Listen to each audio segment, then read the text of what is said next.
What's up? What's going on, everybody? Welcome to Sports Life and Politics TV, where I'll be going over a few topics about this war that maybe they're not discussing in the mainstream media. Why this war is happening? What role do the United States play in this? What role do Europe play in this? And why now?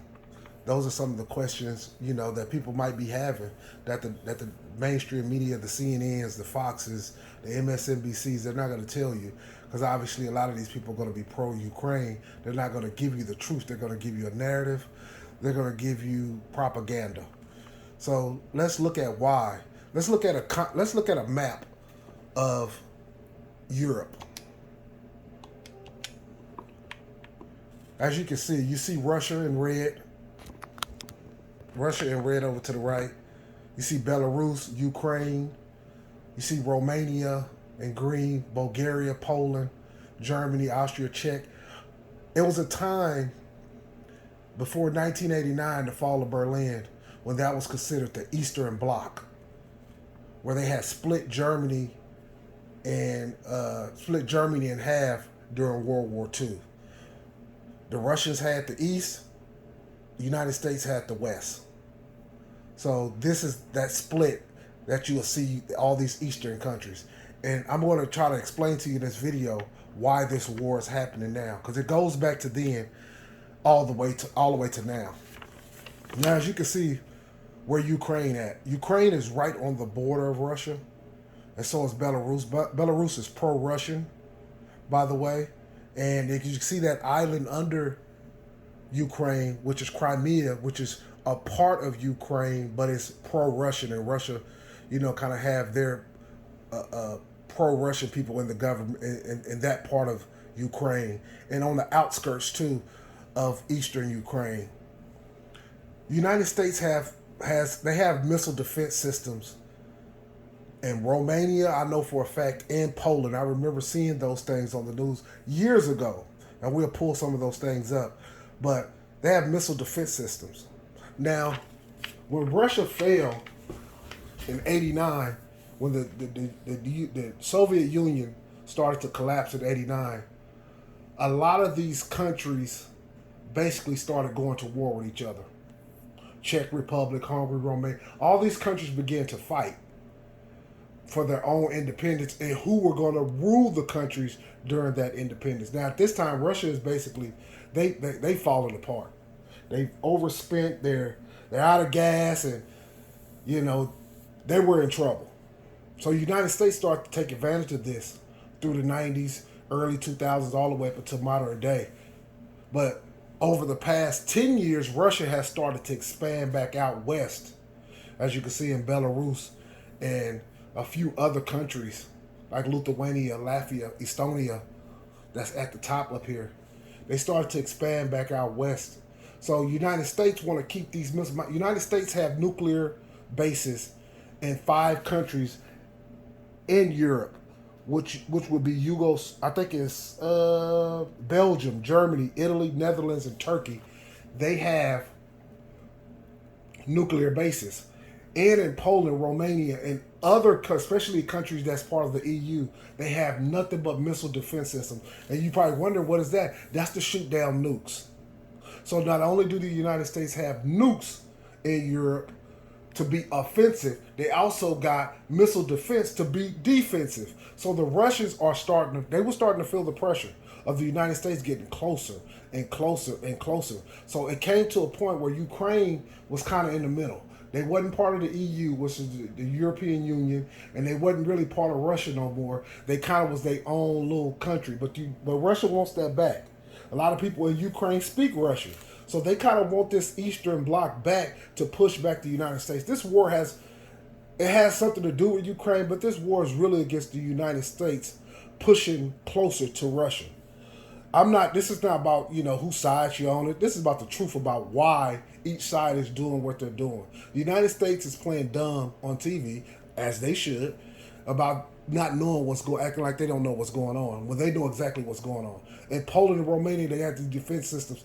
And Russia has They have new missiles now. They have this, like I spoke on in the last video. They have the Satan 1 and the Satan 2. Now these is ICBMs, intercontinental ballistic missiles. These missiles travel up to 17,000 miles per hour. And trying to shoot those missiles down once they get going is damn near impossible.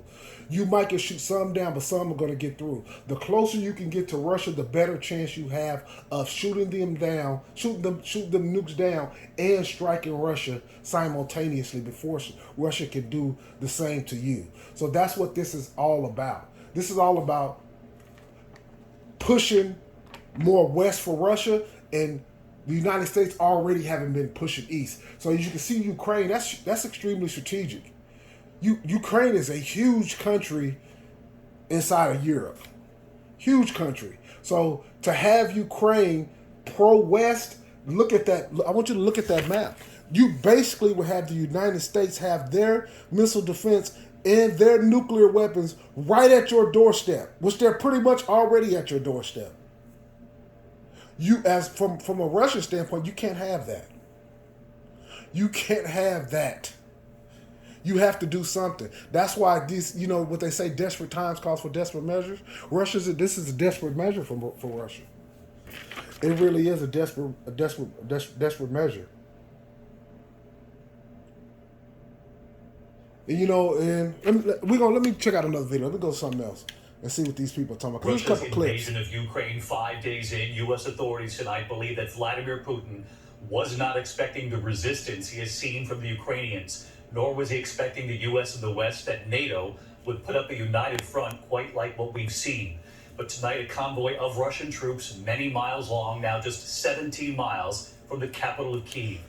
Now, he said that the Russians wasn't expecting a hard-fought war. Maybe so. That's in every war. You're always gonna, when you're a superpower, you can underestimate your enemy. That happens. Shit, it happened to the United States. Everybody remember George W. Bush on that damn warship talking about mission accomplished. We see how that went. 2 days after that, them IEDs started going off, and we was in a damn 10-year war in Iraq. So 10 years, these type of wars, if you fight guerrilla warfare, asymmetrical wars, these are bloody. And when it's all said and done, your country is devastated and it cannot stand anymore to fight. They're in a bunch of trouble. So even if Ukraine fights and able to push the Russians out, it's going to be a bloody battle because the Russians are going to really fight hard now. They have to. You can't just get this stuff going and then tuck your tail.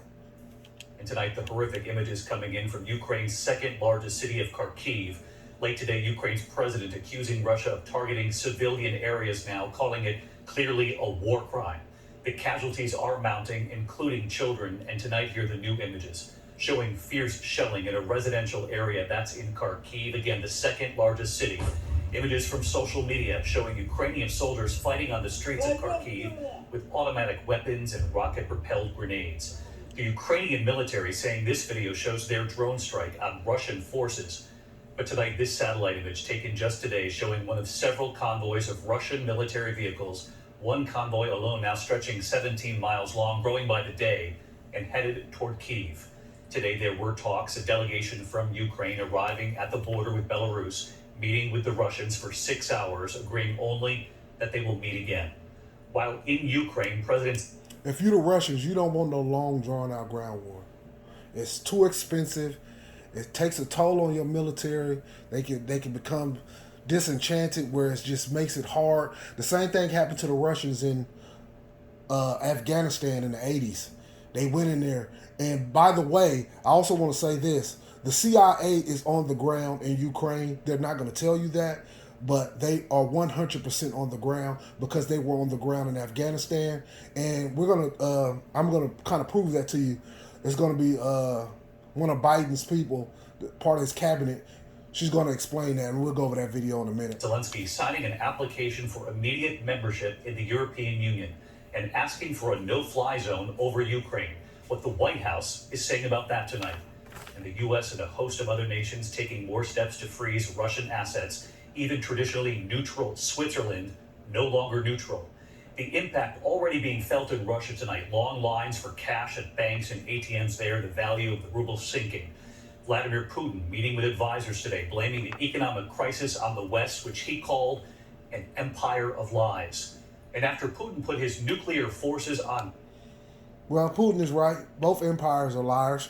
So he'll lie too. They ain't just the United States a lie. They both a lie. But I can understand why Putin is in the position to where he feels like he's left with no choice. Heightened alert.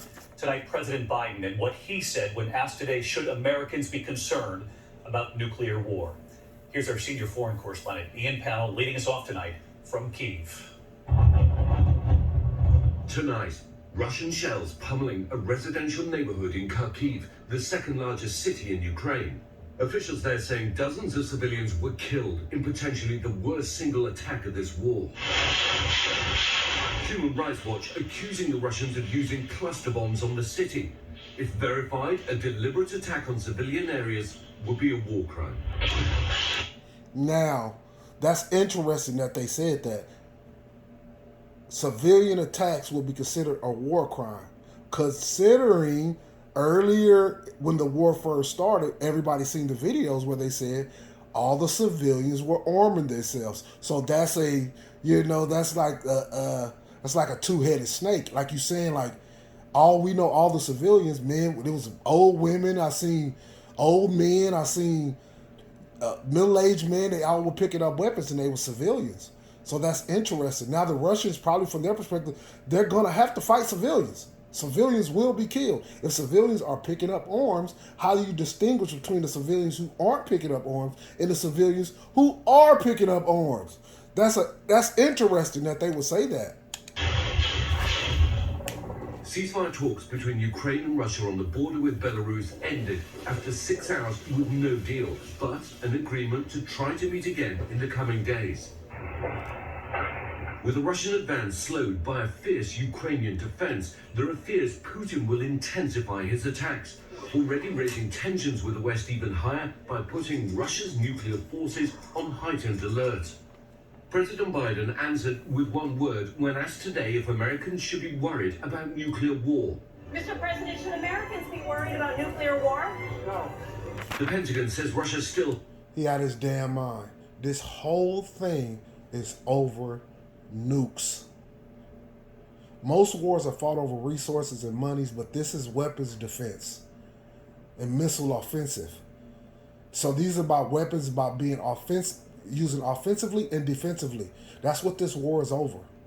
Has significant combat power, but has met stiff resistance from the Ukrainians. It's clear the Russians have not made the progress that they wanted to make by day 5. New satellite images today show a miles-long column of Russian armed vehicles and tanks just 17 miles from the center of Kyiv, but Putin's army being met head-on. The Ukrainians releasing this drone video from outside of the capital, claiming to have knocked out part of the Russian column, burned out vehicles littering the roads around Kyiv. And north of the city, these locals reportedly stopping a Russian tank from entering their village.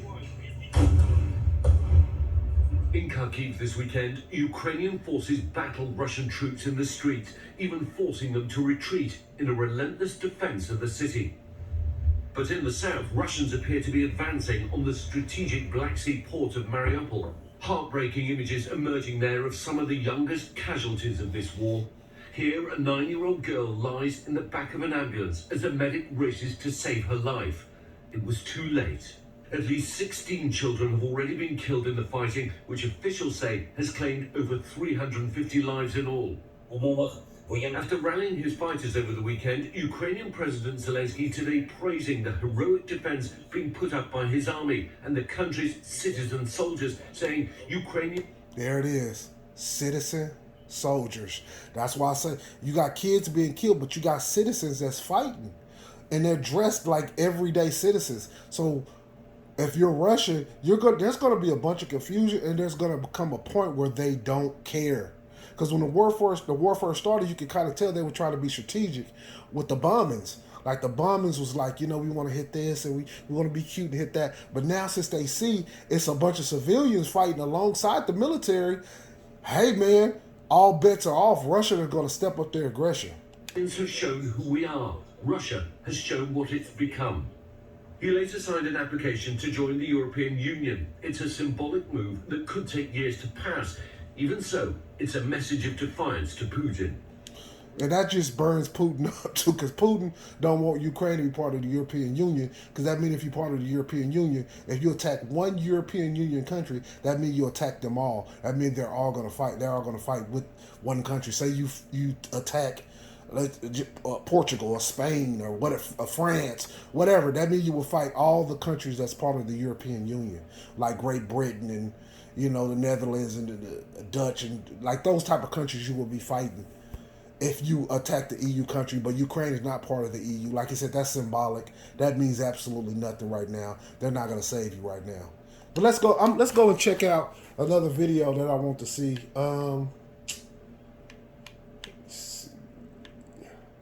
Let's check out this right here. Let me go skip to this this sister right here. This part of Biden's cabinet. Thousands of other casualties.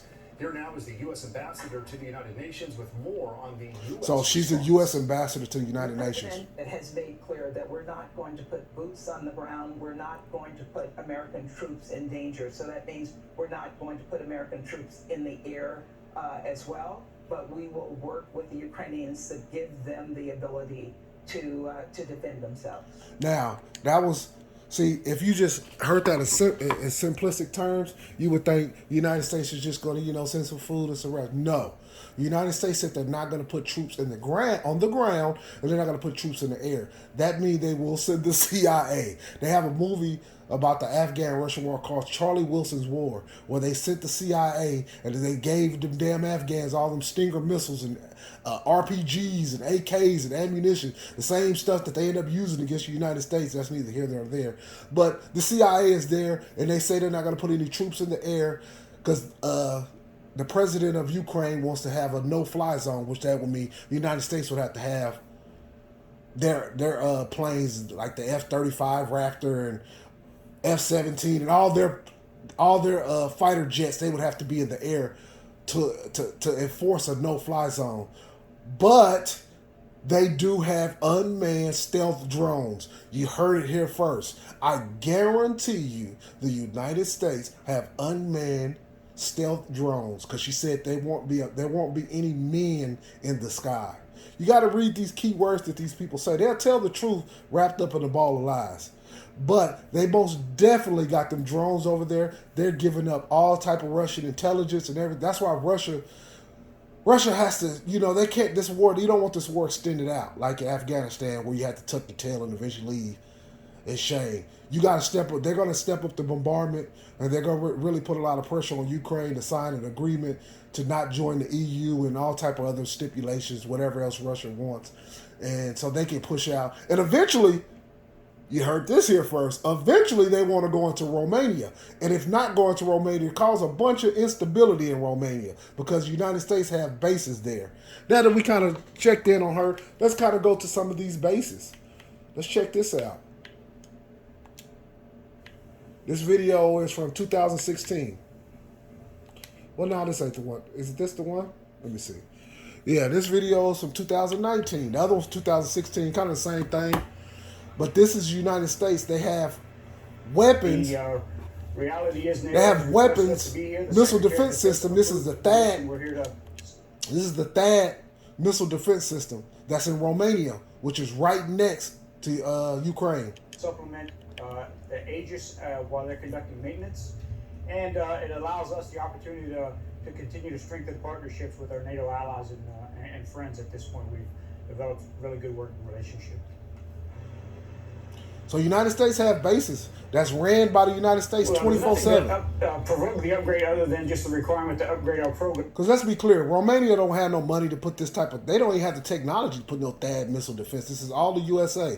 And as you can see, it says NATO request. NATO is a trick word for United States. United States The United States gives more money to NATO than all other countries combined. So that's why I said U.S. deploys THAAD missile defense system in NATO request. That's important when you hear the word NATO.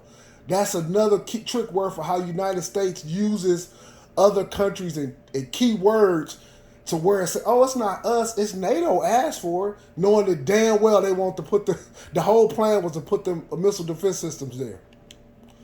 So let's see what this, I think this one kind of explains a little bit more.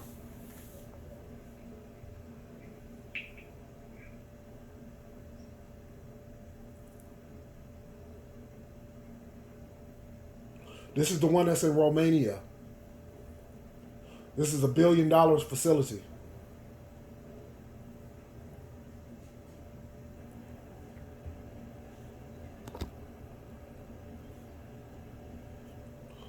$11-person watch team, 24 hours a day, 7 days a week. Ready to shoot down missiles bound for U.S. or Europe. The missiles is only coming from one place. That's Russia.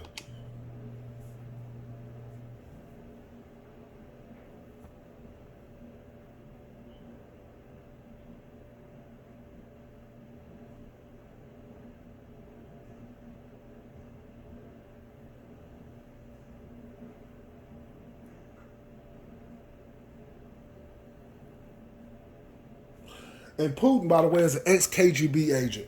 So Putin was able to work his way up through the KGB. After the fall of the Soviet Union, he was able to work his way up through the Russian government in the most ruthless fashion. So Putin is extremely feared. Putin is one of the most powerful people in the world. You might say, oh, it's the United States president, but them people come and go.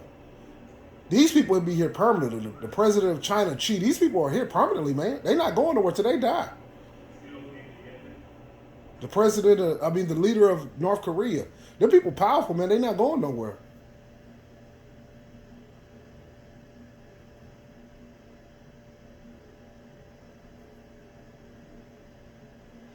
As you can see, they block out all these people's faces. They have to do that to make sure, they don't want to give away nobody's identity. But kind of look like they're doing a piss poor job at it. I mean, you can still...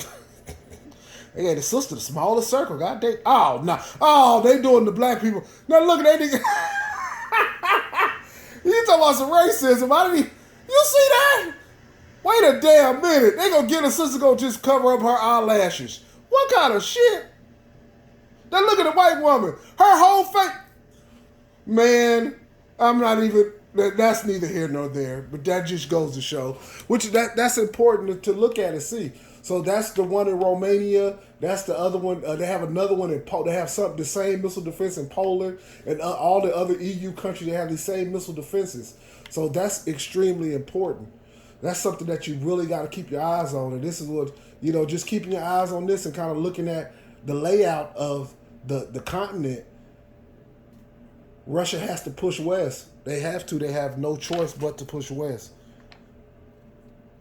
And it says America has an estimated 100 nuclear different missiles, maybe more, maybe less, but it's estimated 100 plus different nukes across Europe pointed directly at Russia.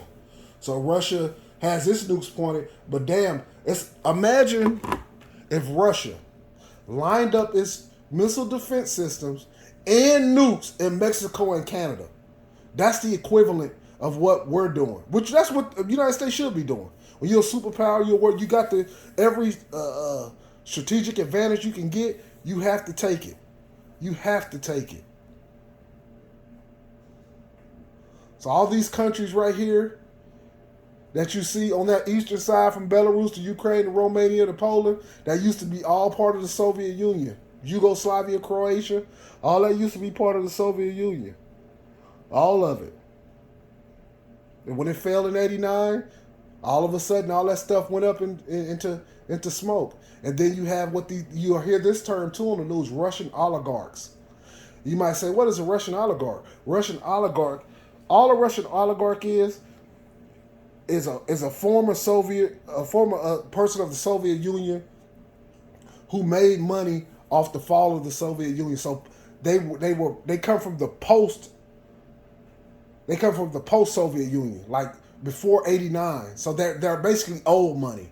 So when you hear the term Russian oligarch, that means he was around when the USSR was around. And when it fell, everything was for sale in Russia. Nuclear secrets, AKs. When Russia fell, the Russian oligarchs made a bunch of money off of that. Wars started popping up all over Africa. AKs, weapons, different kind of missiles, tanks, helicopters. Russia had everything for sale. It was a liquidation sale going out of Russia. And a lot of people got really rich.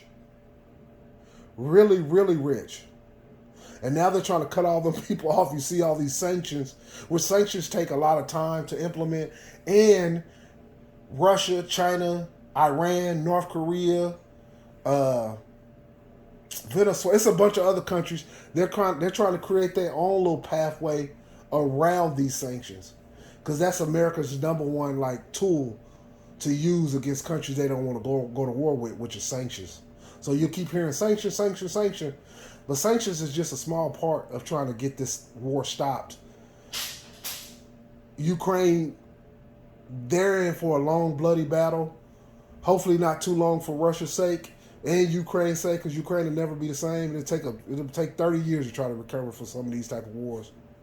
But yeah, I just want to kind of go over some of the topics and maybe add a little bit of clarity and maybe, some things that you didn't know, you didn't hear, or perspective that you never thought of. And hopefully every video I make that, maybe you learn something, something here or there. Some of these things you might have already knew, some of these things you never thought of.